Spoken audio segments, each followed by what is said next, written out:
Because they think that they can get away with this. Help me. I need at least 50 of your men for round-the-clock protection. But not this time. A senator was arrested for organ trafficking in the UK. My wife and I never registered as organ donors. What do you want? I want justice. Any justice outside the system is a crime. Nobody is above the law.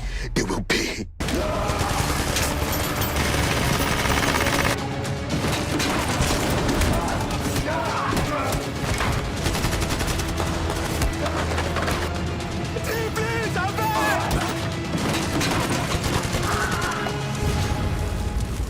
I'll tell my own story by myself.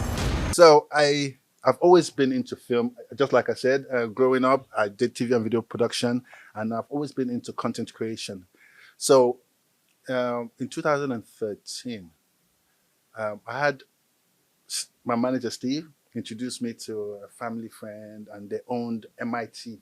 So they said, oh, they needed to change, rebrand the company and blah, blah, blah. So they got me involved, and I started working on it. So while I was working on it, I'll call her like a fan or a friend through the years, but started as a fan. Asked me that she had a younger brother that needed to learn how to edit and stuff like that. And I always teach a lot of people. So so he came, he started learning from me. And then every time we did some work, he would take it home to go and show his family, like, oh my God, look at what I just created and stuff like that. And his sister now called and said that, okay, please, can I come and shoot something for her? And I went, obviously, I shot it, and she was like, what? One man? Do lighting, filming, and then you edit, you were, come on, I have something I want to do. Let's work together, and that was Funke Akindele. Yeah. And then she had a show called Jennifer's Diary that she wanted to start. Yeah. And that's where the conversation started, and then eventually, love and romance, and then it became an item, and that's where majority of the people now. That's when I focused on creating Nollywood content, and that's where majority of people now started. The new generation started knowing me through that place. Yeah, I would say the generation again. You always have to know when to evolve. Yeah. Right. Yeah. People need to learn about evolving. Yeah. It's very crucial. Shooting music videos. I was good. But then there's this new generation, Clarence Peters. So yeah. So that's kind of like roughly what happened. I started realizing that it was getting saturated. The technology that was current was no longer current. Just like music production. Yeah. The logic that we had that was the superpower. Yeah. And I can't help it. I teach. I can't help it. I meet people, I'm like, hey. Yeah. So I was teaching people, which means that everybody knew. Yeah. So we weren't special anymore. No. Yeah. So got to learn something else. The teacher has to go and learn. So you have to go and learn something else. So learning something else is literally what happened. And I always wanted to do, I shot some films, short films in the UK. But then coming to Nigeria, Nigeria is different. Yeah. So I now learned how the Nigerian filmmaking process happens. And then, I just fell into the groove and did. And again, working on that project, it became a very huge project. Yes. Like literally, every single thing I step on just becomes boom. I step on it, it goes boom. I'm like, okay, God, thank you. I made the right decision. Great. So now you're working on another film, right? Yes. So, okay. Dun, dun, dun. Ladies and gentlemen. So recently, or when I started thinking about what I'm going to do to rebrand my identity, if you want to call it that, as a filmmaker, I thought, okay, what do I love? I'm always driven by my passion. Turn your passion into your profession, right? So my passion, I love action films. Really? I love them. Okay. Right? The shooting, the whatever. No, love it. So when I decided, okay, you know what? I'm going to make an action film. But it was difficult to make an action film because technically, if you know what it takes to make an action film, you will know it's not easy to make an action film. Yeah. So, but I said, we as a nation, again, I'm always looking at it from, not from my perspective, Yeah. from Nigeria Yes, perspective. Yeah. We need an action film so that genre of filmmaking, like avenue, is open to the next generation. We are very good at drama. We have even conquered historical movie making, Yeah. but we don't have an action film. We have drama that has a little bit of action in it, but not an action film that has drama. We watch more action film in Nigeria than any other thing, but we don't know how to make it because it costs a lot of money and it's very technical. Because of the challenge of how technical it is, that's why I took it on. So it took me 2 years to break it down into like segments. So the fight sequences had to like get boys, train, create the fight sequences, go and give it to the actors, teach the actors this, let them watch it, learn it, then go and train them physically way before time to shoot the film. I shot the whole film. I got actors, upcoming actors, to say the dialogues, filmed it, watched it at home with my team, edited it, watched it at home with my team to make sure the film like has the pace and it has the message that we wanted. Then when we were totally happy with all of that, then we now started shooting the movie. So it's and the reason why I did it that way is because I studied what the Americans do. And when they do action films, sometimes it takes 5 years. Yeah. Yeah. Why? Because it's very technical, you know, and I did the same thing. I followed the blueprints, and I must say, like last week, I was watching the movie, and I was like, guys, are you sure I shot this film? This will pass my power. I don't know if I can redo it. It was quite good. Like it's really good, and I'm hoping this will be one of those projects again that, you know, just totally blows up, and the next year or 2 years from now, let me prophesy, you know, in like 5 years from now, we're going to have a movie done in Nigeria by a Nigerian, and he's going to win the Oscar, you know, the best like international movie, not an African movie. But again, I'll keep on telling you, this is not impossible. It's only one of us, some of us need to actually take the first steps and say it is not impossible.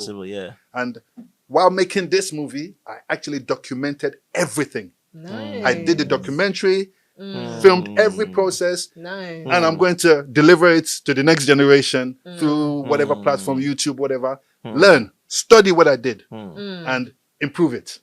Oh God, where do I start? So many challenges.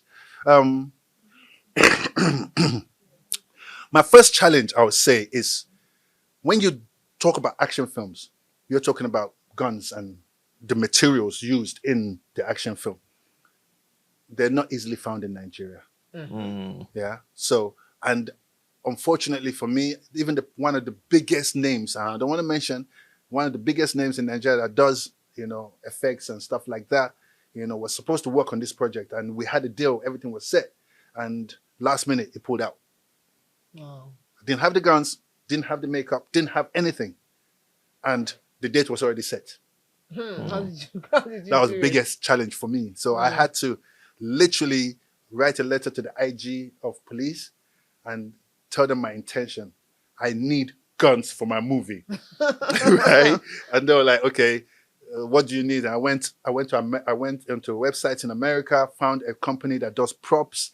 I selected every single weapon I wanted to use, sent it to the police for them to authorize it. Had to go through all different kind of hoops, and eventually I got the props into Nigeria. So I actually did that, overcame that, then had to like literally spend hours learning about slitting throats, stabbing, different kind of things. So I educated myself even more, teamed up with a wonderful makeup artist, Miriam, and then started experimenting, doing tests. So again, challenges will come. but prepare for them. Like, know there's going to be challenges. Yeah. Give yourself time to figure out the challenges. Hence the reason why I said it took me like 2 years just prepping. Buying the stuff, testing. Nope, this doesn't work. That blood is too thin. It needs to look thicker. Why? How can we make it thicker? How can, okay. We bought a car, fixed the car up, crashed the car. Like, before we can even crash the car, we had to make sure the person driving the car doesn't die. So we had to like build all the safety things inside the car. So we had to gut the car. Everything was intentional. We thought about it, prepared for it. So challenges did come, but we were prepared.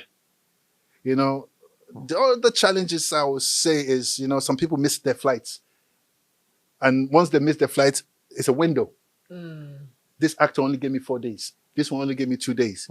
So if you miss the day you're supposed to be on set with this person, you know, what do?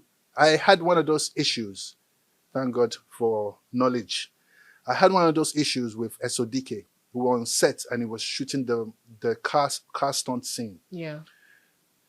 But SODK had to leave that morning at, let's say, 6 o'clock. His flight. He has another set he had to go to. And the scene we haven't finished. So I said, okay, this is what we're going to do. Let's take the camera into the car.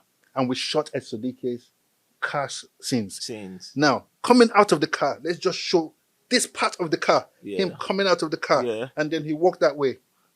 Then That's it. Yeah. Then he went. 2 weeks later, and I shot what's happening outside the car. Yeah. So now when I put it together and edit, I'm telling you, like Cardoso, the DOP for this project, we were like arguing back and forth. I was like, no, shoot it like this. It's like, but it doesn't make sense. I'm like, trust me. I see it. Right? He's going to come out this way, and then he's going to come out that way. And it was like, nobody was like looking at me and saying, okay, no problem, bro. If you say so, go ahead. And now when they all watch it together, like, it's like, okay, I see your point. I wrote the movie. Okay. Co-wrote the movie, co-produced the movie, co-executive produced the movie, and directed the movie. Oh, yes, we have a huge cast list. And not just name dropping for no reason. Each person had a wonderful role that was like pivotal in the way the story like unfolded. We have DME, Akolayo. We have Zubi Michael. We have Nino Lowo, Chioma Akpota, Lico Rose, Gabriel Afolayan. The names goes on. Funky Malam, White Money, Scales, Alinuhu, Daddy Hikima. There's so many people. Wow. There's so many. Yes. And everybody killed their role. Even I featured in it. I am a lazy gym person. I do not do exercise. I am very disciplined with how I eat. So I watch what I eat and I try to maintain my weight. Sometimes I get fat and then I get boop.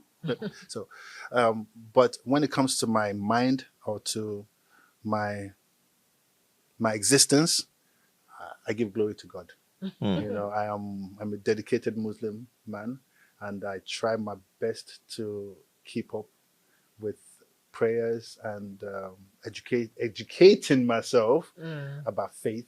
You know, I read the Bible, I read the Quran, I even try to read the Torah. So knowledge is power. I've been saying this from the beginning, and it is the same thing across everything in life. Knowledge. Yeah. Don't play with knowledge, because it really helps to soothe the soul and inspire your actions. Somebody will see me, oh, Papa, thank you. Keep it moving. Oh, this person said it. Keep it moving. I don't let anybody gas me up for good or for bad. Like, I'm here to do certain things. I'll do it.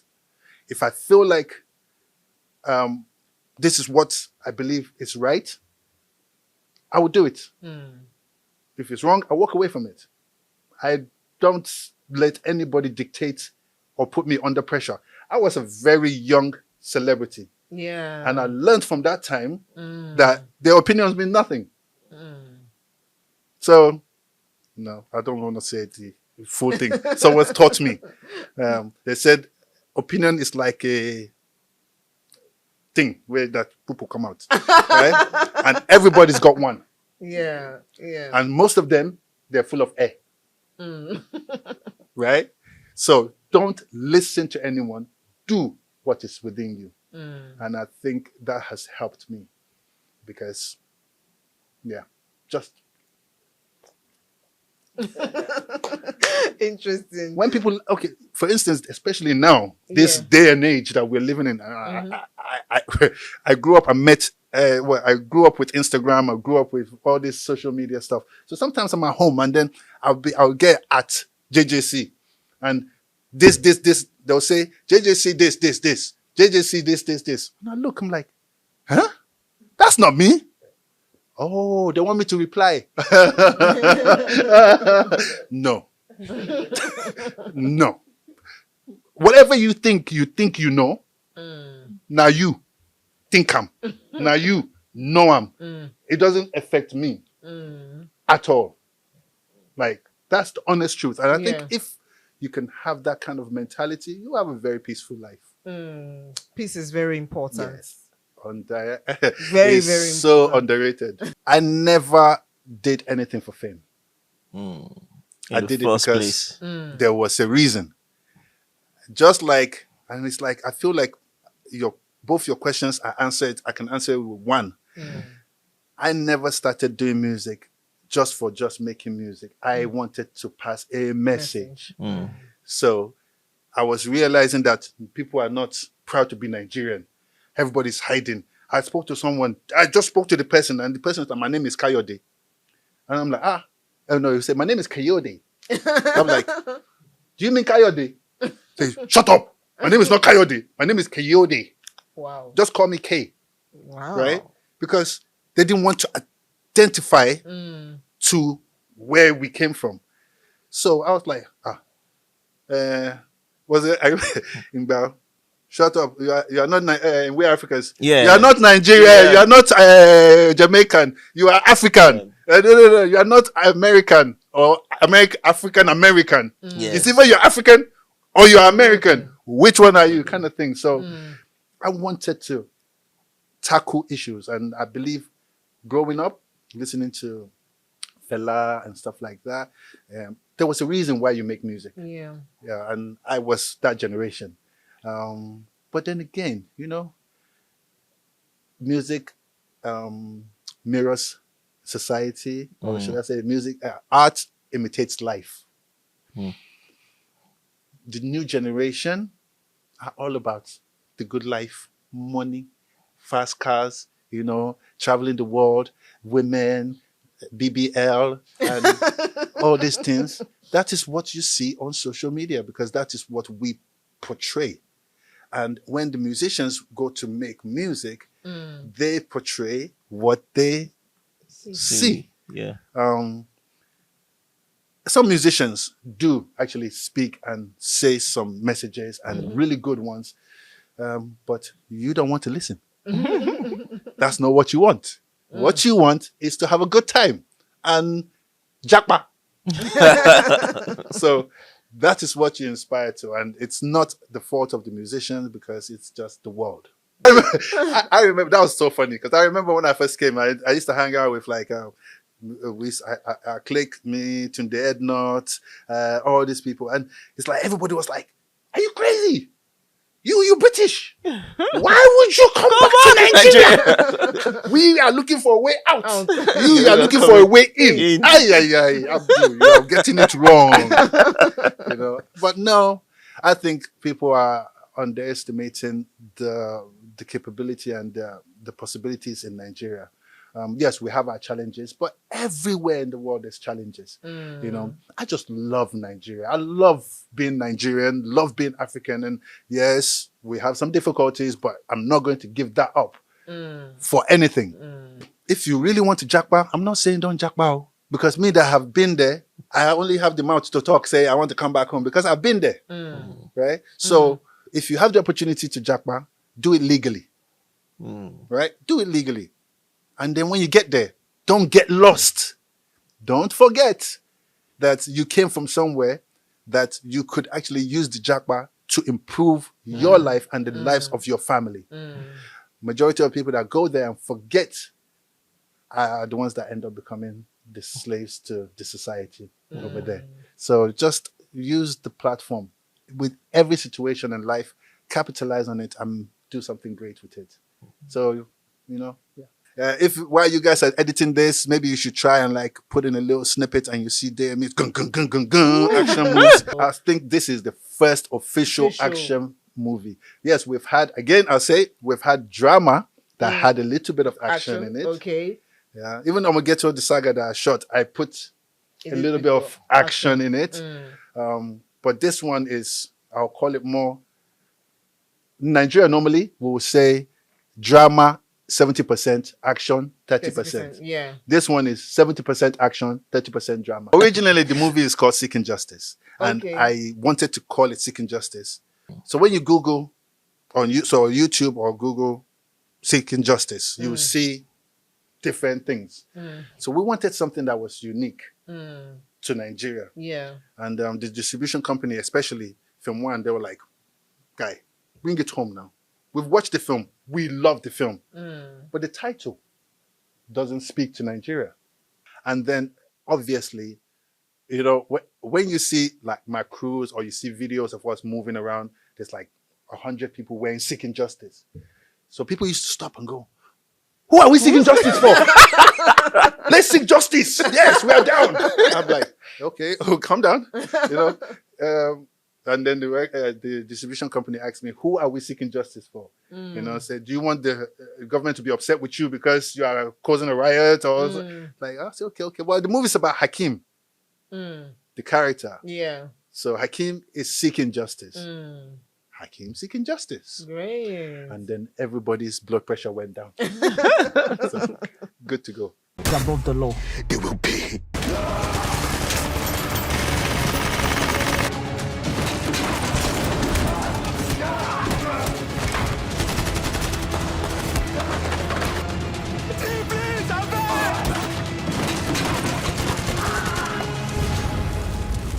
I'll tell my own story by myself.